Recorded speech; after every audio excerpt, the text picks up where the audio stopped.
Well, good morning all, good morning students and good morning teachers. Before we begin, I'd like to acknowledge the traditional owners of our lands and pay my respects to their elders past and present.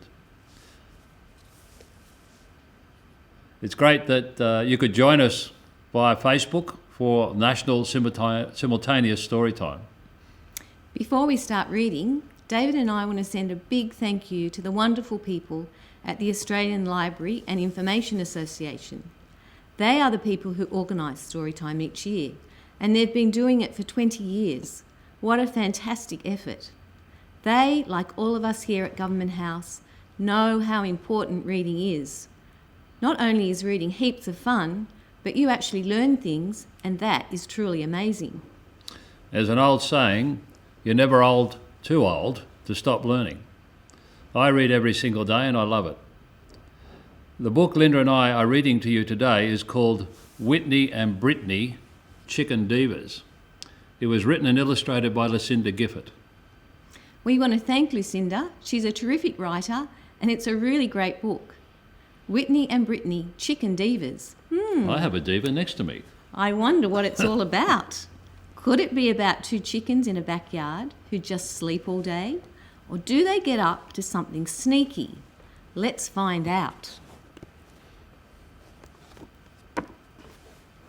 Whitney and Britney are two gorgeous chooks, fluffy and silky, with stunning good looks. They live with the elegant Dora Von Doos, and from morning till night time, the chickens just snooze. Snooze? Wake up, darling chickies, says Dora, perplexed. I want your sweet company, not just your eggs. But Whitney and Britney doze on, counting sheep. So what are they doing when Dora's asleep? At 9 every night, the chickens leap to their feet. They hop over fences and flap down the street. Down to Club Sparkles. They have to move fast. Come in, says Miss Razzle.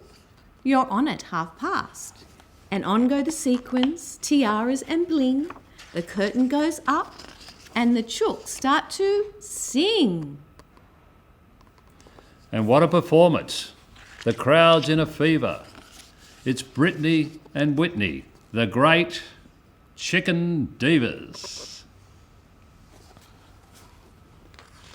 Back in their yard with sore wings and tired legs, the kind chicken divas lay Dora 2 eggs. Morning, says Dora, as she pops by the coop. But Whitney and Britney are utterly pooped. Dozing again, Dora says with a sigh. Then a gleaming pink sequin catches her eye. And what's this pink boa and this sparkling ring? And can that be glitter on Whitney's left wing? Dora is thinking, tonight I will snoop. So later that evening, she peeks in the coop. I knew it, thinks Dora. They're out having fun. I'm getting my glad rags. The night is still young. It's late at Club Sparkles, and in the front row, a secretive stranger is watching the show. And Whitney and Britney are taking the floor. They wow and they dazzle. The crowd claps for more. Such wonderful chooks, cheers the stranger. Whoopee! But who is this stranger? The crowd turns to see. It's Dora Van Doos, the famous performer. And Whitney and Britney see their dear Dora. They rush to embrace her, sobbing with wonder. And then they, being divas, they sing a jazz number. Hurrah! Hurrah for the divas! Now Dora lives with her 2 gorgeous chooks, fluffy and silky with stunning good looks. And during the day, they all snooze and they rest. But once the night falls, they are Foxy and the Crickets. Crickets or chickets? Chickets. What a terrific story. It's a bit like my nightlife. Now, we hope you enjoyed the book and the story, and we hope you have a love of reading and will want to read that again, and particularly to Mum and Dad at home. Now, we've had some questions provided for us to answer from students around the country, and Mrs Hurley will answer will give us the first question. Oh, the students from Durack School. Hello, Durack. I missed you. I had a wonderful time teaching there many years ago. Would like to ask, their question is, did you both enjoy going to school and did you hold any leadership roles? Well, I think we can both say that we enjoy going to school. I loved going to school. Linda in particular, and that's probably why she became a school teacher. I enjoy going to school. It was good fun. I love learning, and I love having all my friends at school. And in leadership positions, I was school captain at primary school and high school. And Linda? I don't think we had primary school captains. Maybe we did, but if we did, I wasn't one. But when I was in high school, I was the vice captain of my high school. And that was really lovely being a leader. Right. Now, students from Gilmore Primary School. Hello, Gilmore. How are you? In the Australian Capital Territory, which is just around the corner from where we're seated, would like to ask, what was your favourite book growing up and where is your favourite place to read? Very interesting questions from Gilmore. My favourite book, and it wasn't a fiction book, it was more a book about, a non-fiction book about archaeology, which sounds a bit odd, but it was called Gods, Graves and Scholars, a very famous book about archaeology written by C.W. Saram. And I read that book when I was about 11 years of age, and that book inspired me to want to become an archaeologist. Now, I never became an archaeologist, but it took me to study ancient history at high school, and really I wanted to go to university for a long, long time to be an archaeologist. So that was a very important book for me and shaped a lot of my reading after that. I actually have my second favourite book, and this book was given to me on my 7th birthday. I had a 7th birthday party, and this was the book that I received from my cousins. And I love this book because Alice had amazing adventures. She went to a funny tea party. She met funny people on her journey. So if you haven't read this book, I could recommend it. This is not, it's fiction, but I really enjoyed reading it. My very most favourite book I don't have anymore, and that was about a little girl who wanted to be in a marching band. And I think when I was about 6 or 7, I think that's what I wanted to do as well. But sadly, I don't have that book anymore. So this is my second favourite book. And it's really nice if you can actually keep what perhaps your favourite book is now and have it when you grow up. And then you can read it to your children or your grandchildren. And I'm going to read this book to my little grandchild when he's a little bit older. And the second part of your question from Gilmore is, where is your favourite place to read? I don't have a favourite place because Linda and I are now living in our 29th house. So it's hard to have one place in 29 houses. So I'm just happy to get comfortable somewhere and read away and enjoy the book, perhaps more than the place. It's really nice to read in bed, particularly when it's winter and you get tucked up in bed and you're nice and warm. I also like to read at the beach. If I go to the beach, I spend more time reading than I do swimming. And I also like sitting, we have a beautiful garden here. And sometimes when I have time, I go to this beautiful garden and there's a lovely fountain with a dancing boy on the top of the fountain. And that's a very special place because that fountain is in memory of one of the Governor-General's sons who died in the war. So that's a very special place for me. Thank you. Okay, next question, Linda. The Playgroup Australia community would like to ask, if you could choose to be or meet a Storytime character, who would you choose? Well, I think I'd choose Alice, because then I could go on all her adventures with Alice and experiencing all the fun and sometimes scary things that she had to go through. And I've been thinking about this one. I think the character I would like to meet, and it's a very serious book really, a serious topic, is a book called To Kill a Mockingbird. And the central character in that book is a man called Atticus Finch, who's a lawyer and defends a black man who's accused, in America, who's accused of murder. It's, as I say, it's a very serious book, but again, it's a very important book about the message it sends and what it teaches us about human relationships and human beings. So Atticus Finch, I'd like to sit down and have a cup of coffee with Atticus and talk about his views on a number of issues. And being Reconciliation Week this week, it would be an important conversation to have. He had 2 lovely children, didn't he, that used to get up to adventures. Right. Okay, our next question is from Karratha Primary School in Western Australia. Hello, Karratha. I hope you didn't get flooded or washed out over there in the rain recently. And your question is, what have you learned from reading books that help you to be a lifelong learner and an active citizen? Again, I think that's a very interesting question, because we read books not only for the enjoyment of reading and the stories they tell us, but we learn through them. I remember as a young boy, I would be in the library nearly every second day, loading up to the maximum my card. In the old days, you had a card, they wrote down the books that you took, loading myself up and taking them home. And I think that love of reading and the desire to read just builds a habit in you. And as you get older, you're looking for interesting things to read. And that's part of learning.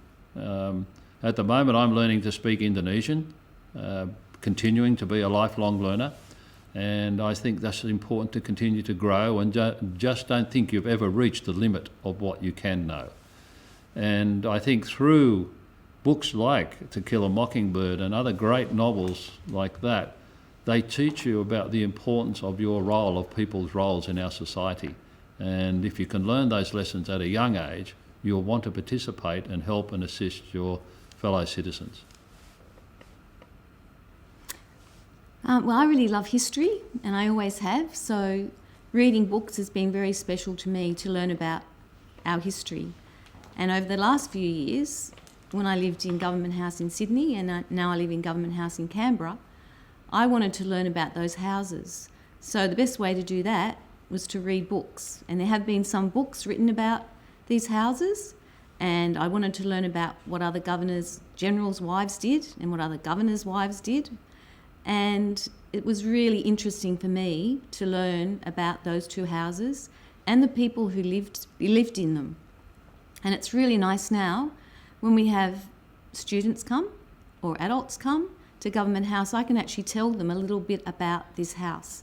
So I think it's really important when you live in such beautiful places like this that you do read about them and you learn about them so that you can share your knowledge. And it's also great, as I said, when we're on holidays, if we go to the beach, it's nice to read books that aren't Let me move the feathers so you can't get tickled. It's nice to read books that are fiction, that aren't necessarily about true stories, but amazing writers that have written stories. And when you get that book and it's about a family or children on an adventure, you just don't want to stop reading it. It's just so exciting. So there's books to help you learn, and there's also books for pleasure that make you feel good. Sometimes they might make you feel sad, but they stir your emotions. So reading is just such a great thing to do. Okay. And now we have students from Aspley State School in Queensland. Hello up there at Aspley State School. Thank you for joining us today. And your question is, was it a difficult decision to accept the position of Governor-General? Wow, that's an interesting question, isn't it? It is a difficult decision. Can you imagine being asked by the Prime Minister to become the Governor-General, the most senior position in your country? It's not something you dream about or aspire to necessarily. It's not something that I'd ever thought about doing. And so when I was asked the question by the Prime Minister, it was unexpected, totally unexpected. And it is a difficult question because it has a big impact on your life, it has a big impact on your family's life, it's an enormous commitment, and all these issues have to be weighed up. And so we took some time to meet with our children because it affects their lives, and before we decided. But in another sense, if you're asked to be the Governor-General of your country, it's very hard to say no. Thank you. The students from Kangaroo Island Community Education Pandana campus, South Australia, would like to ask, where do you work and is there a lot of travel? And hello to everyone at Kangaroo Island again. Hello, everyone. Good to see you. Or we can see a little bit of you, I dare say. And thank you very much for your question today. So am I answering that? You can answer that one. Okay. Well, I'm very fortunate. I have my own office.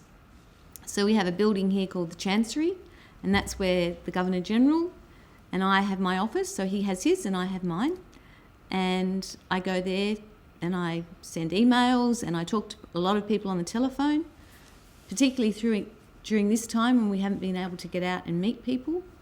And what else do? I write lots of songs about different organisations, and we meet with the staff to organise our program. We have meetings and the people who are putting together today so that you can see us. We work with them quite a lot now doing videos, and they do a fabulous job. So I hope you can all see us clearly because they are very, very good at this.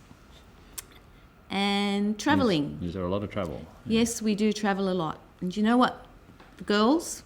One of the hardest things for me is that we have to pack bags a lot because we do travel. We travel all around Australia, and we also go overseas sometimes as well. So I get a list of things, of events, and then I have to choose what I'm going to take. And if we go away for about 5 days, that's a lot of packing. It's easier for the Governor-General because he usually wears suits and ties, and that's all he has to choose. But yes, we do travel a lot, and it's fantastic. We travel in RAF aircraft, and they look after us very, very well, and it's always a smooth flight. And we actually drive to the airport, and we drive right onto the tarmac and go to the bottom of the stairs of the plane. So this is just like something out of a movie. It's really, really special. And we just walk up onto the plane, and then the plane takes off. So we don't have to queue up, we don't have to show a ticket. So we're very fortunate to do that, and that really helps us save time, and we can get to see as many people in as many places in Australia and other countries with all this help with our travel. Thanks, good answer. Right, next question. This is from students at Girralang Primary School, again here in the ACT. Hello out there, how are you? And your question is, what is your favourite place to visit in Australia? Well, that's Girralang, that is a really difficult question, and I make a specific point of not choosing favourite places. Because you can imagine if I went to Girralang and I said to you, this is my favourite place, and then I went down to Kangaroo Island and they said, where's your favourite place? And if I said Girralang, there'd be a bit of a question asked, wouldn't there? So we just love every place we've been. I mean, Australia is so different. You go up north into the tropics, it's just beautiful up there, then out into central Australia in the deserts and the big skies at night time, it's lovely. Western Australia in the Pilbara and down the west coast, the southern Western Australia. You can name all the states, South Australia down through the southeastern portion, throughout Victoria, into the alpine area, our beaches. I mean, there are so many beautiful places in our country, and that's one of the important reasons why we want to protect it and look after it. So I can't give you a favourite place to visit in Australia, but I can certainly say my favourite country to be in is right where we are today. So I hope you enjoy your own country as well. And you know the most special part of travelling around Australia and to other countries, it's all about the people that we meet, and they're the people that we don't forget. I keep a diary and I write down little stories about the people who I meet, and we have some amazing people in Australia. But I do have a favourite place, and that's the rainforest. Yeah, well, that's not a specific place, know. That's a type of place. Okay, I'll give you that one. Okay. Right. Okay, well, I think we've come to the end of our time together, and we hope you've enjoyed the Chicken Divas book, and it's been a great, we'll just grab a copy of that here to make sure we know the book. This is the book you need to be reading. And we've had a great time presenting in the National Simultaneous Storytime this year for 2020. Again, thank you for everyone involved in arranging today, and thank you for all the schools or teachers who went out of their way to join up. It's been great to share the time with you. And good reading, and good reading. And one day you might be an author, and your book might be on this This one. Goodbye, all. That's it. Bye-bye. Bye, Durack, and everybody else. Bye.